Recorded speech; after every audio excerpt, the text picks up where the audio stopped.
ang mga kwento ng pag-ibig, kwento ng buhay at kwento ng pag-asa dito sa Barangay Love Stories. Love Stories.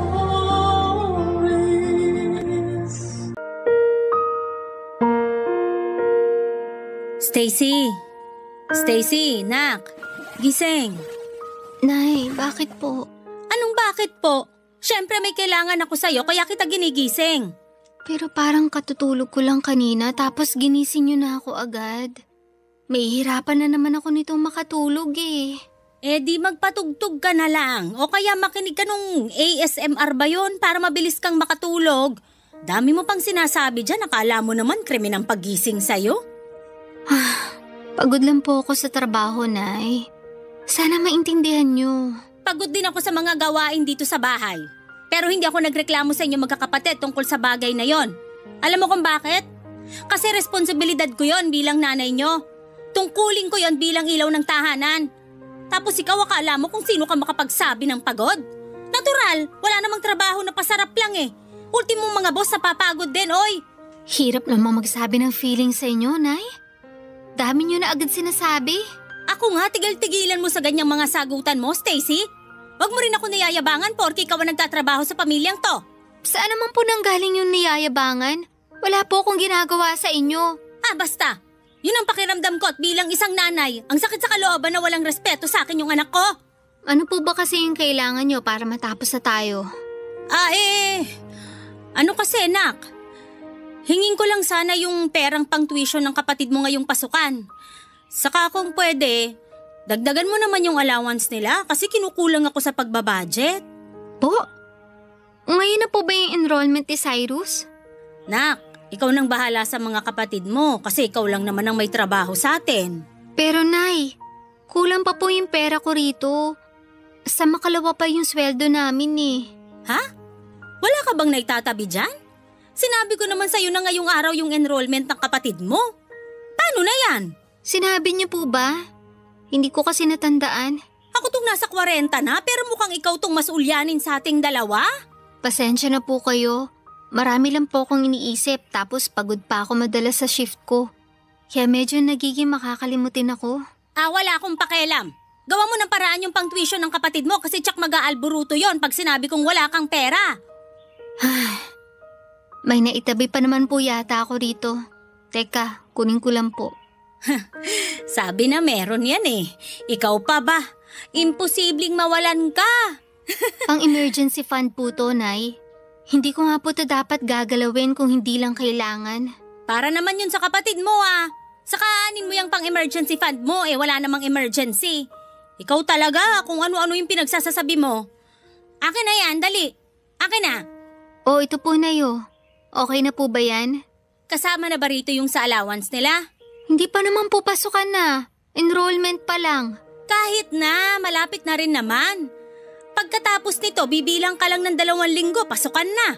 Baka po kasi magastos nyo lang kapag binigay ko agad sa inyo. Sinasabi mo bang gastador ako? Hindi naman po sa ganun, Nay. Nakakasakit ka ng loob, Stacy. Kung magsalita ka dyan, akala mo di mo ako nanay? Baka nakakalimutan mo ako nagluwal sa'yo sa mundo. Kung alam ko lang na ganyan ka sumagot-sagot, sana sinakal ko na lang yung pusod mo sa'yo. Papa Dudut, 18 anyos ako nang makapasok bilang call center agent. Yun din ang edad nang mamatay ang tatay namin. Biglaan yon at hindi namin inaasahan, lalo pa siya ang may trabaho sa pamilya. Paminsan-minsan ay tinutulungan siya ni nanay sa pamamagitan ng pagtitinda ng frozen goods na pang-ulam, pero madalas palugi at hindi tumutubo ang negosyo ng nanay ko. Magastos kasi siya at walang tiyaga, kaya naman pinatigil na siya ni tatay sa pagtitinda noong nabubuhay pa ito. Abonado pa kasi si tatay sa mga panindang hindi nababayaran ni nanay sa kinukunan nito. Hindi mayaman ang pamilya namin, Papa Dudut, pero proud ako na lahat kami ay nag-aaral noon kasama pa namin si tatay. Pero nung nawala siya ay tuluyang napilay ang pamilya namin. Kaya ako na ang nagkusang bumitaw sa pangarap kong makapagtapos ng pag-aaral, Papa Dudut. 2 buwan pagkatapos ilibing ni tatay ay nag-apply na ako ng trabaho.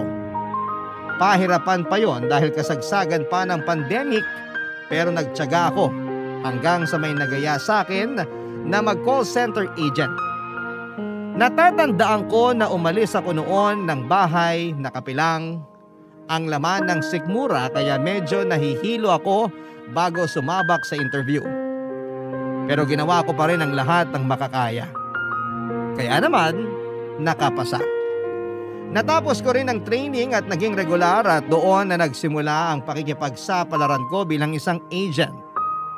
Unang schedule ko pa lamang ay medyo sinubukan na ang tatag ng katawan ko nang ilagay ako sa graveyard shift. Naging pang-umaga rin naman ako, pero lagi pa rin ako napupunta sa panggabing schedule hanggang sa kusa na lamang nakapag-adjust ang katawan ko. Papadudot masaya ako kasi kumikita na ako ng pera na siyang pinangtutustos ko sa pag-aaral at pambaon ng 3 ko pang nakababatang kapatid. Pero sadyang ang hirap lang mag-budget. Lalo pa at maluho ang nanay ko at ang kapatid ko na sumunod sa akin na si Cyrus.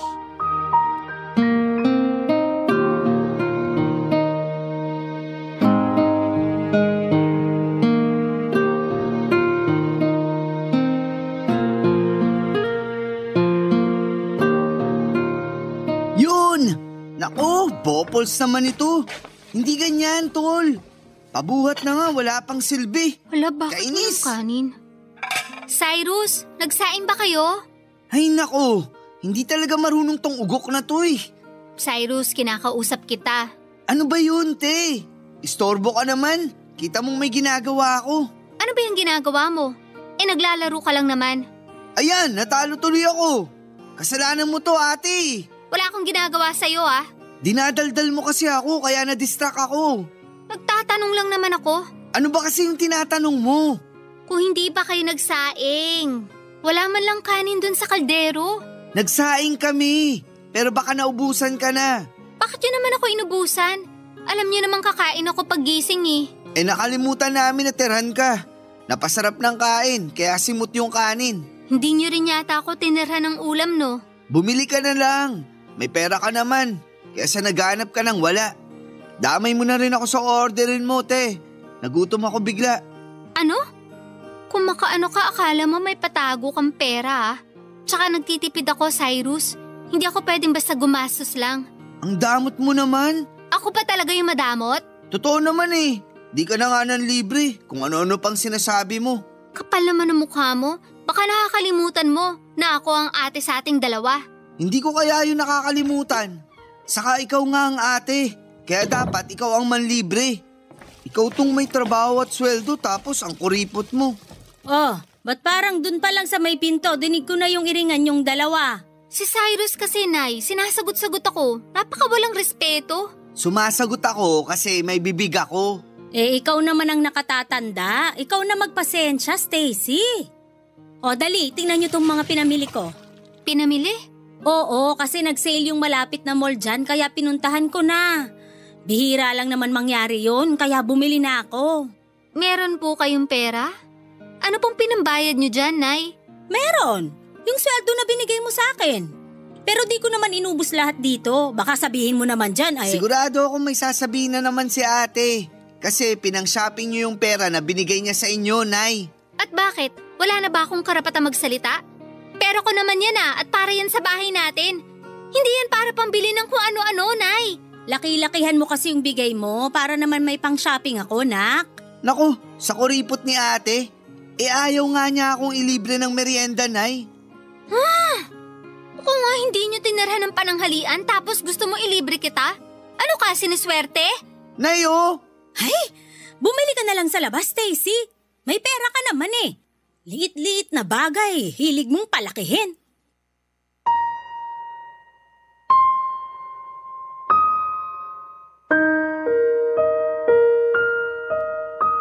Papadudot higit kanino man, sila ang madalas kong pinagsasabihan ng mga hinaing ko sa trabaho, kaya umasa ako na naiintindihan nila ako.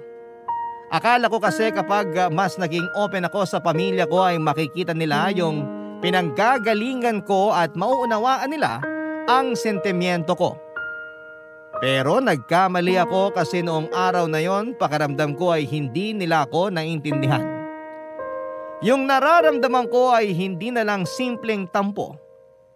Dahil lang di nila ako tinirhan ng pagkain. Higit sa dahilan na yon kung bakit ako nagdaramdam. Nagkapatong-patong na yung mga sama ng loob ko, Papa Dudut. Nakakalungkot na madalas sila pa ang dahilan kung bakit ako nahihirapan. Kahit kasi ayokong dalhin sa trabaho yung tampo ko sa kanila ay hindi ko pa rin maiwasan. Tapos naapektuhan noon ang performance ko. Kaya nga may mga pagkakataon na nasasabon ako ng team leader ko. Pero lagi naman akong bumabawi at nagsisikap na magawa ng maayos ang trabaho ko. Minsan naman, Papa Dudut, ay sumasabay yung nakakausap kong mga kliyente na siya namang sumisira ng araw ko. Simula kasi nang maging call center agent ako ay naranasan kong mainsulto ng husto, mamura at mapagsalitaan ng masasama na akala mo'y kasalanan ko kung bakit hindi maganda ang karanasan nila sa serbisyong kinuha nila. May iilan din naman na maayos kausap pero karamihan ay akala mo ay nabili nila pati ang kaluluwa mo. Sila pa yung mga mabababa ang tingin sa mga tulad namin na nagtatrabaho. Barangay Love Stories. Barangay Love Stories. Kahit na nagtatrabaho na ako ng mga panahong yun at kumikita ng pera ay gusto ko pa rin makapagtapos ng pag-aaral. Gusto ko kasing maging teacher pero alam kong kailangan kong isantabi ang pangarap na yon. Dahil ang sabi ng nanay ko ay unahin ko munang pagtapusin sa kolehiyo ang kapatid kong si Cyrus. Pumayag na lamang ako kahit na may tampo ako kasi halata namang paborito ni nanay ang kapatid kong yon. Palibhas ay gwapo si Cyrus at madalas laman ang mga pageant simula elementary hanggang senior high school. Siyempre kasama si nanay sa kasikatan ng kapatid ko sa lugar namin dahil lagi siya nitong buntot sa tuwing may sinasalihan si Cyrus sa eskwelahan man o sa barangay namin, Papa Dudut. Masaya naman ako sa mga achievement ng kapatid ko kaya buwang tiwala ko na pagbubutihin niya ang pag-aaral. Kasi kung loloobin siya yung unang makakapagtapos ng kolehiyo sa pamilya namin. Alam ko na kahit nawala na si tatay, proud pa rin siyang papalakpak sa langit para kay Cyrus. Kaya nga bilang ate niya ay ginawa ko talaga ang lahat para maibigay lang ang pangangailangan niya. Hindi mahirap sa akin na bigyan siya ng ekstrang pera pag nagkulang ang allowance niya, lalo na kung kailangan niya talaga. Sinabi ko noon sa sarili ko na wala akong hindi kakayaning gawin para sa mga kapatid ko, Papa Dudut.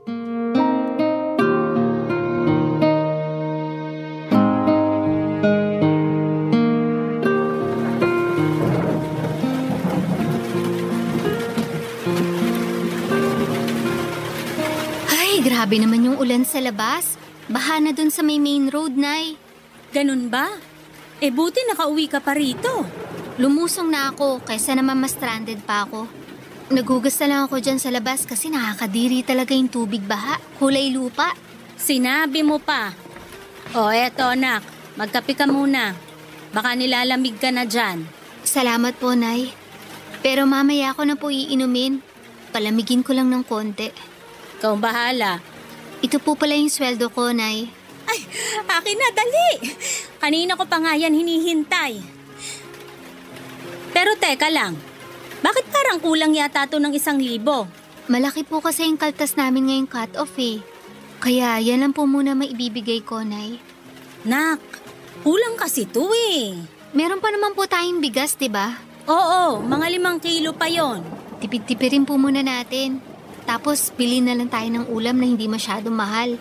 Para magkasya po yung binigay ko. Gusto ko pa naman sanang magnilagang baboy ngayon. Ang mahal pa naman ang kilo ng karne. Sakto sana sa malamig na panahon. Pwede naman po kayong bumili ng kalahati. Tapos damihan nyo na lang yung gulay at sabaw. Hindi kumakain ng gulay yung mga kapatid mo. Lalo na si Cyrus. Uy, nandito na pala yung maganda kong ate. Bakit bigla ka yatang bumait? Mabait naman talaga ako. Ngayon mo lang napansin? Ay naku, tigilan mo ko. May kailangan ka sa akin, no? Uy, paano mo nalaman? May salaing manghuhula ka ba? Kilala kong hilatsa ng bituka mo. Pero kung pera yan, ngayon palang sinasabi ko na wala akong maibibigay. Hindi naman pera. Laptop sana, ate. Laptop? Kailangan ng pera pambili niyan. Wala ako nun. Kailangan ko kasi sa pag-aaral ko eh. Baka pwede mo magawa ng paraan. Pinagsasabi mo. Hindi naman ako dumadampot ng pera sa kalsada. Ay, sige na Stacy. Huwag mo nang pagdamutan yung kapatid mo. Para naman sa school niya yun. Para mapadali ang pag-aaral niya, kaya tulungan mo na yung kapatid mo. Hindi ko naman po pinagdadamutan si Cyrus. Pero wala akong pera pang bili ng laptop. Ang mahal-mahal kaya nun. Di utangin mo na lang tapos hulug-hulugan mo buwan-buwan para di mabigat sa bulsa. Ganun din kasi ginawa nung kumari ko para makabili ng cellphone na mamahalin. Parang ang gusto kong kumuha ng hulugan. Yan naman ang wag na wag niyong gagawin, Nay. At bakit hindi? Palagay mo sa akin, walang pambayad? Ganun na nga po. Kasi sigurado ako na ako pa rin na magbabayad nun. Kaya kung gusto niyo makunan ko ng laptop si Cyrus, wag na kayong makisabay. Tama si ate. Wag na kayong makisabay, Nay. Naku, napakabalimbing nito. Basta sa susunod ako naman yung bilan mo, ha? Sakto kasi may gusto kong alahas. Inalok sa akin ang kumari ko. Ginto raw yun at nasasanla. Kahit yun na lang regalo mo sa birthday ko, nak.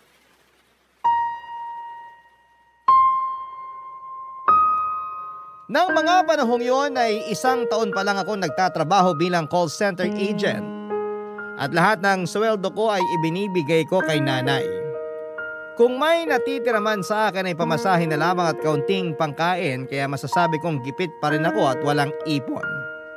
Pero akala yata ni nanay at Cyrus ay mayaman ako, samantalang alam naman nila kung magkano lamang ang kinikita ko. Palibhasa ibigay todo rin ako sa kanila, lalo na noong mga unang buwan ko sa trabaho.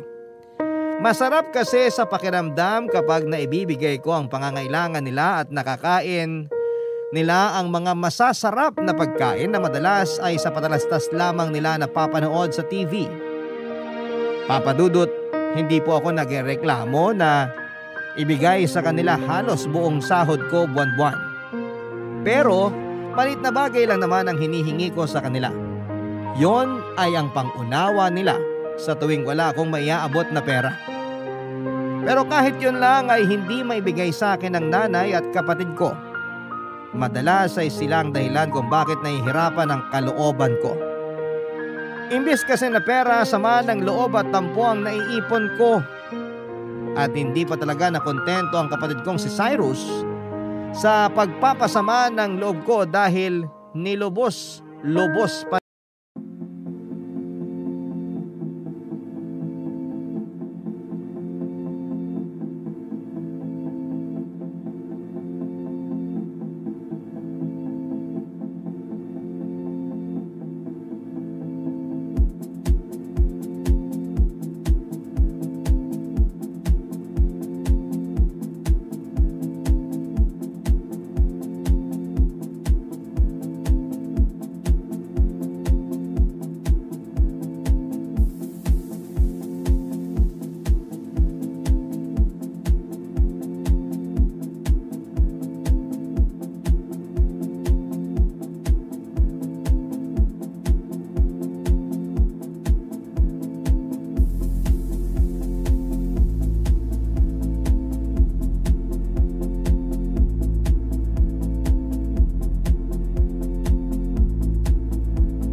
niya, Papa Dudut.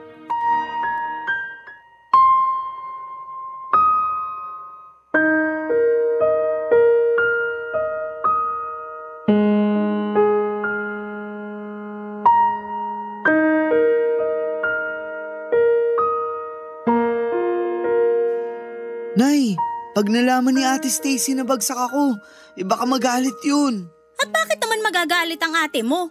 Siyempre, siya nagpapaaral sa akin. Siya rin nagbibigay ng baon ko. Tapos, nag-request pa ako ng laptop sa kanya na hanggang ngayon, hinuhulugan pa rin niya. Nandun na tayo. Pero di ka naman siguro matitiis ng ate mo, nak. Sigurado kayo, Nay, ha? Oo. Nanay niyo ako kaya kilalang kilala ko na kayo. Maniwala ka sa akin. Parang nagbago na isip ko. Ayoko nang sabihin sa kanya. Pero magtatanong yon. Siguradong malalaman niya. Natatakot kasi ako na sumbatan niya. Maraming sasabihin yun, sigurado ako. Ako nang bahala. Susuyuin ko na lang siya bago pa siya magsalita. Sigurado kayo, Nay, ha? Oo, sabi. Hey, ikaw naman kasi bakit mo binagsak yung mga subject mo? Ano pong binagsak, Nay? Ate, gising ka na pala. Nakakagulat ka naman, nak. Ano nga po yung sinabi niyo na binagsak? Ha? Ano kasi? Ate, huwag kang magagalit, ha? Bakit? Ano ba kasi yun? Pwede bang sabihin niyo na lang?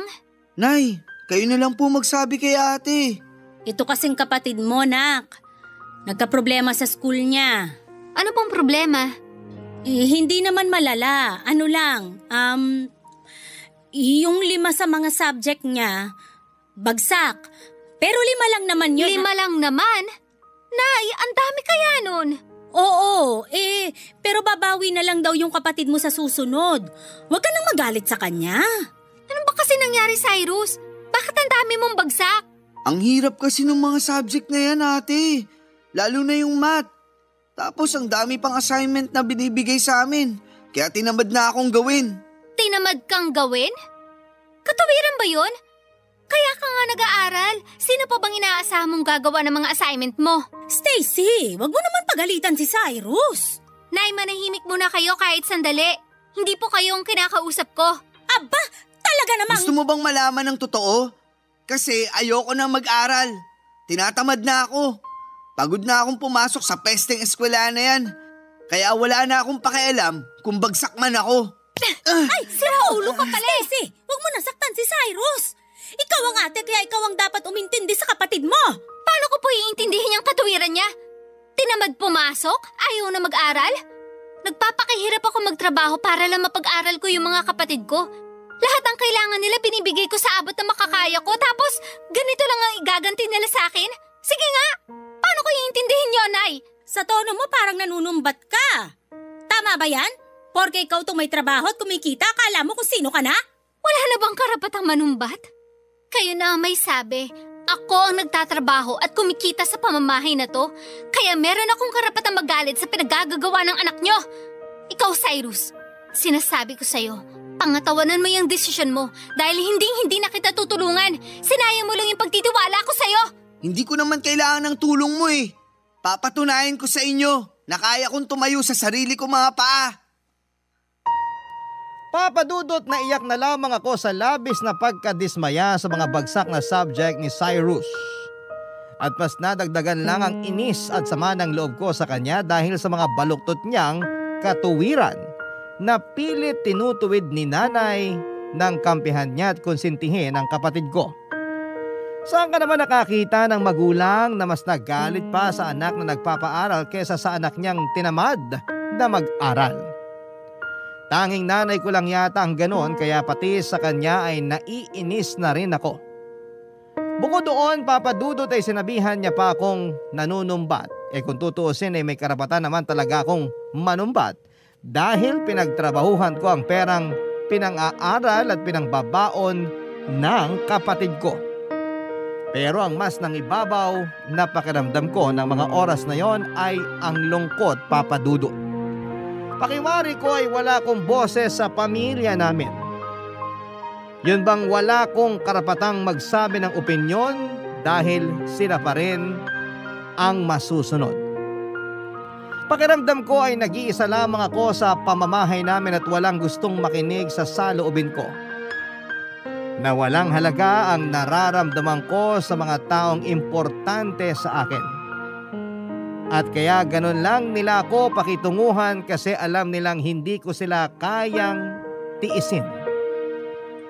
Totoo naman dahil may sa pusong mamon ako.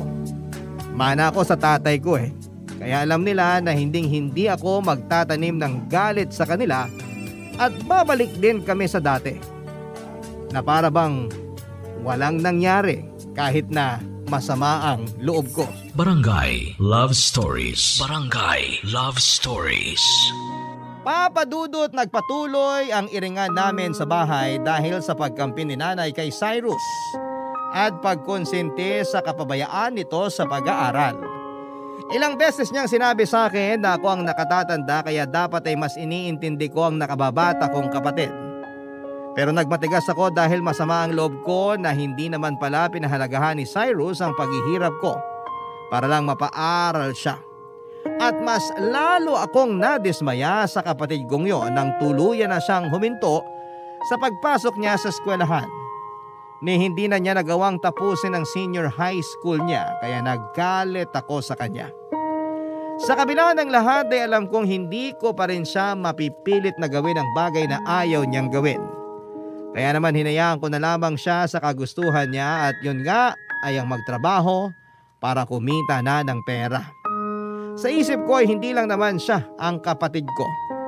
Meron pa akong 2 nakababatang kapatid na pwede kong tulungang makapagtapos ng pag-aaral, Papa Dudut. Nagpatuloy ako sa pagtatrabaho kahit na nagkakasakit na rin ako dahil sa sobrang stress. Wala rin naman akong masyadong inaasahang tulong kay Cyrus dahil kahit na pareho na kaming nagtatrabaho, alam kong mas unahin niyang tulungan ang sarili niya kesa sa akin at sa pamilya namin. Hindi nga ako nagkamali dahil sa bisyo lang tulad ng alak at yosi na pupunta ang mga sinasahod niya.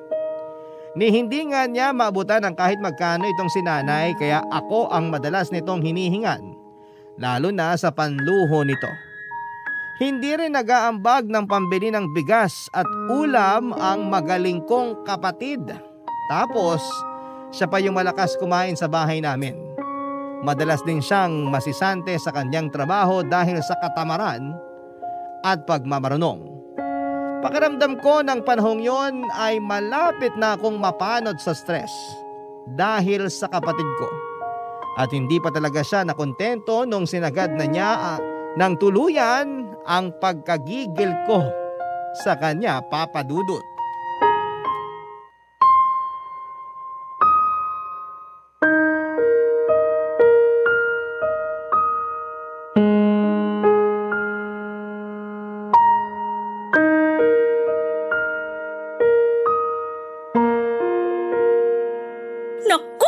Excited na ako sa magiging apo ko.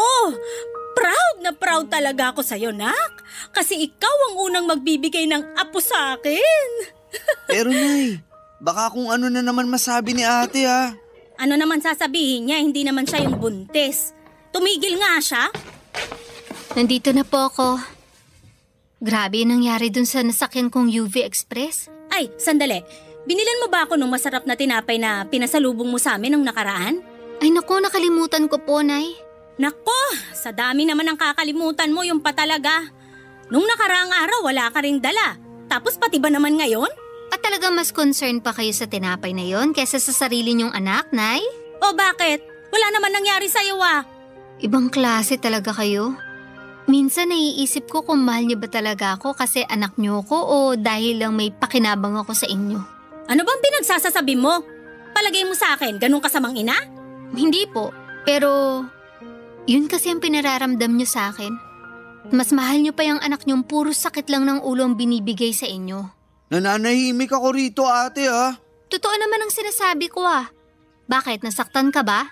Kapag di ka pa tumigil dyan, papatulan na talaga kita. Sige, gawin mo.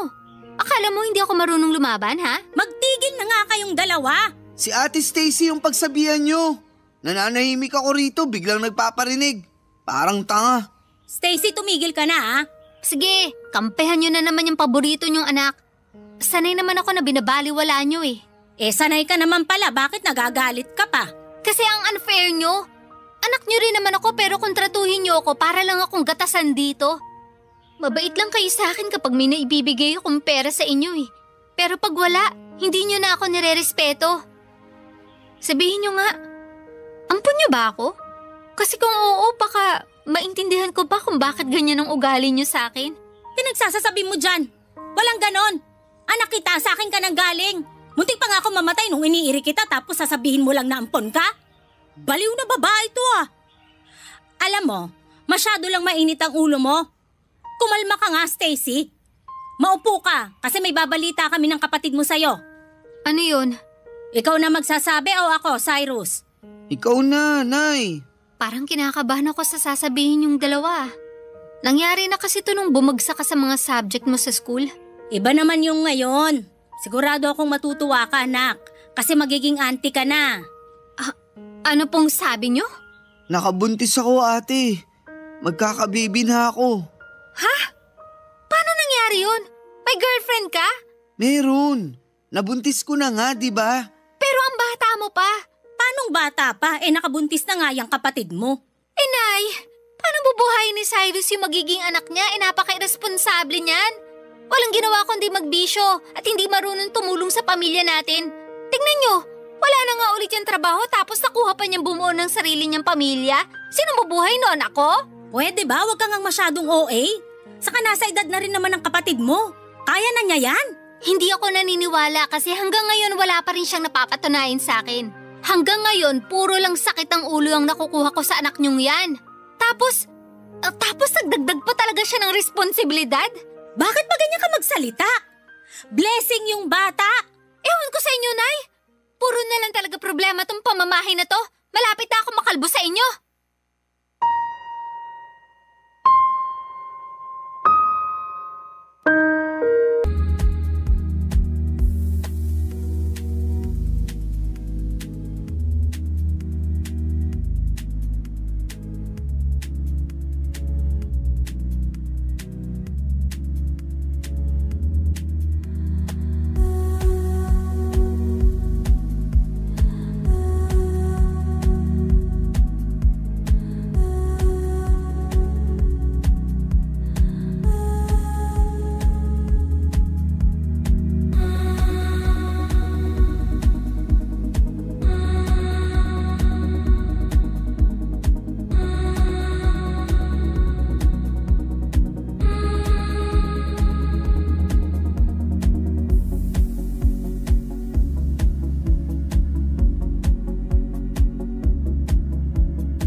Papa Dudut, paanong magiging biyaya ang isang bata kung wala ka namang kakayahang buhayin ito?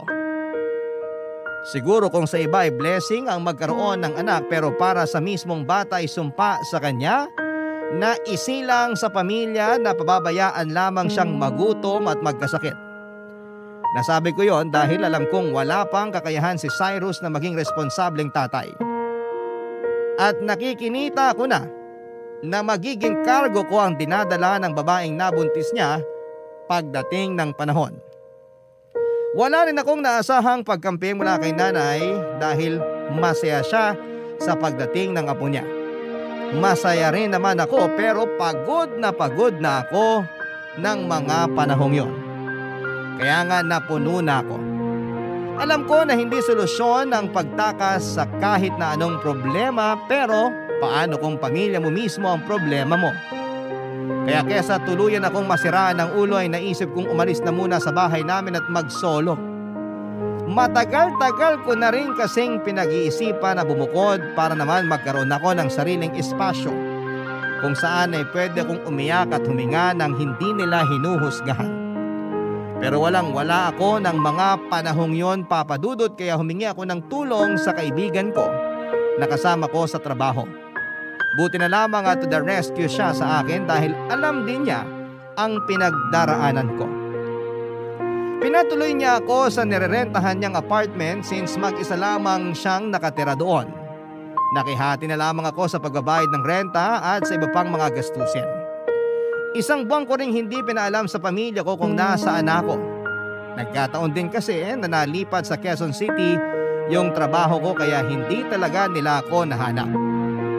Pero ako na rin ang unang kumausap sa mga nakababata kong kapatid para makapagpadala ng allowance nila sa school.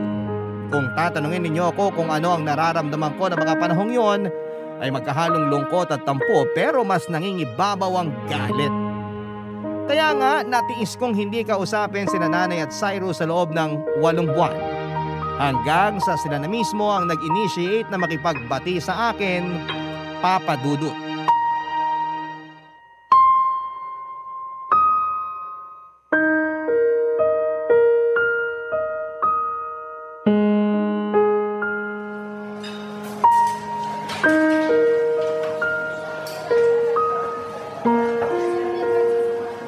Nak, buti na lang pumayag ka na makipagkita sa amin ni Cyrus. Namiss ka namin eh. Kamusta ka na ba? Okay lang po, Nay. Kayo po, kumusta? Ito, ang laki ng pagsisisi namin ng kapatid mo kasi huli na nung na-realize namin na mahalaga ka pala sa amin. Nung umalis ka, ibang-iba na yung bahay natin. Bigla akong naramdaman na parang nawalan ako ng anak at hindi ko pala kaya yon, kaya patawarin mo sana kami. Pasensya na po kayo kung umalis ako sa atin. Kung hindi ko po kasi ginawa yun, baka mabaliw na ako. Alam ko may kasalanan din ako kasi iniwan ko kayo. Sorry po, Nay. Kami yung dapat humingi ng tawad, ate. Kasi kami yung nagtulak sa'yo na umalis sa bahay para iwanan kami. Ako sa totoo lang, hiyang-hiya talaga ako sa'yo. Hindi ko alam kung paano ka haharapin ngayon pero nilakasan ko na lang yung loob ko. Kasi gabi-gabi akong kinakain ng konsensya ko. Sabi ko sa sarili ko, gusto kong humingi ng tawad sa'yo. Pero di mo na responsibilidad na patawarin ako dahil sa mga kasalanan ko sa'yo. Ako rin, Nak. Marami kaming natutunan nung nawala ka sa bahay. Naalala kong maging nanay sa mga kapatid mo nung umalis ka. Dapat kasi hindi ko yung kinalimutan nung nawala ang tatay niyo. Dapat di ko pinasa sa'yo yung responsibilidad na yun para di ka nahirapan at nagsakripisyo. Naisip ko baka magalit sa akin ang tatay mo pag nagkita kami sa kabilang buhay kasi pinabayaan kita, Nak. Pinabayaan ko yung panganay namin. Nay, wag na po kayong umiyak. Sorry, Nak. Maiintindihan ko kung di mo ako kagad mapapatawad. Pero sana wag mo pa rin kalimutan na may nanay ka. Miss na miss ka na namin sa bahay. Miss na kita. Totoo yung sinabi ni nanay, ate. Lagi kang hinahanap ng mga kapatid natin sa amin.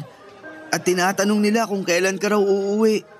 At kapag hinahanap ka nila sa akin, nalulungkot ako kasi di namin alam kung saan ka hahanapin. Ay, miss na miss ka na namin. Marami ring nangyari na nakakalungkot. Pero masasabi ko na Nagturo yun ng pinakamalaking aral sa buhay ko. Anong ibig mong sabihin? Ano nangyari? Namatay yung baby ko. Premature siya nung pinanganak tapos di na rin niya nakayanan. Kaya bumigay na yung katawan niya. 5 oras lang namin siyang nakasama bago niya kami iniwan. Pasensya ka na, Cyrus, ha? Kung alam ko lang sana nadamayan kita. Okay lang yun kasi kinaya ko naman. Pero mas kakayanin ko kung kasama ko kayo na pamilya ko. Pangako, hindi na ako mawawala. Nandito na ulit ako. Hindi ko na kayo iiwan. Nandito na uli si ate. Salamat, ate. Salamat talaga. Pangako rin. Tutulungan na kita sa pagtataguyod ng pamilya natin. Hindi ka na mag-iisa kasi kasama mo na ako. Magsisikap ako para umasenso tayo. Ako rin tutulong sa inyo. Kasi mas maganang isang trabaho kung marami tayong gumagawa. Saka pamilya tayo. Dapat lang na nagtutulungan tayo. Pasensya ka na, anak. Kung ngayon lang namin na-realize tong bagay na to, ha? Sana hindi pa huli ang lahat para magbago kami at patunayan na nagsisisi na kami sa mga kasalanan namin sa'yo. Hindi pa naman po huli ang lahat eh. Tungkol naman po sa mga kasalanan nyo. Kalimutan na natin yun kasi nakaraan na yun. Kayo na nagsabi, pamilya tayo. At ang alam ko sa isang pamilya, bukod sa nagmamahalan, nagkakapatawaran din. Kaya pinapatawad ko na po kayo.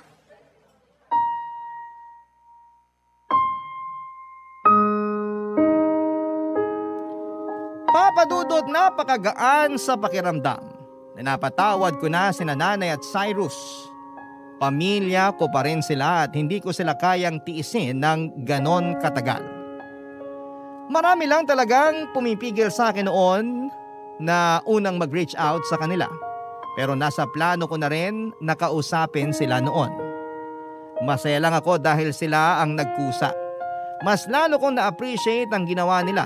At bagaman may malungkot silang binalita sa akin, alam kong mas makakaya naming harapin ang bawat pagsubok sa buhay namin ng sama-sama. Pamilya, Papa Dudut, ang takbuhan natin sa oras ng kagipitan at pangangailangan. Kaya nga dapat maging kakampi natin ang isa't isa. Sa mga magulang ay dapat magmumula ang pagbubuklod-buklod ng bawat miyembro at hindi ang pagkawatak-watak. Yun ang mga natutunan kong aral mula sa mga naranasan ko sa buhay. At yun din ang gusto kong ibahagi sa mga kabarangay natin ngayong araw. Bukod doon ay natutunan ko rin po ang tamang pagtulong. Yun bang hindi mo kailangang ibigay ang lahat kung ikaw lang din ang mawawalan sa dulo. Kaya nga may kasabihan na you cannot give what you don't have. Okay lang mapagod at magpahinga at unahin ang sarili para lalo kang mas makatulong sa iba. Isa pong mahigpit na yakap para sa lahat ng mga breadwinner. Saludo ako sa inyo dahil katulad ninyo ko. Sana nakukuha ninyo ang suporta na kailangan ninyo mula sa inyong pamilya. Higit sa lahat ay sana hindi ninyo sinosolo ang responsibilidad lalo na kung pwede naman nila kayong tulungan. Hanggang dito na lamang po ang sulat ko at maraming salamat po, Papa Dudut, sakaling mapili po ninyong i-air ang kwento ng buhay ko, and God bless sa Barangay Love Stories at sa Barangay LS 97.1. Ang inyong forever kapuso at kabarangay, Stacy. Nagustuhan ng iyong napakinggan? Ituloy yan via live stream sa www.gmanetwork.com/radio. In Mega Manila, 97.1. Forever.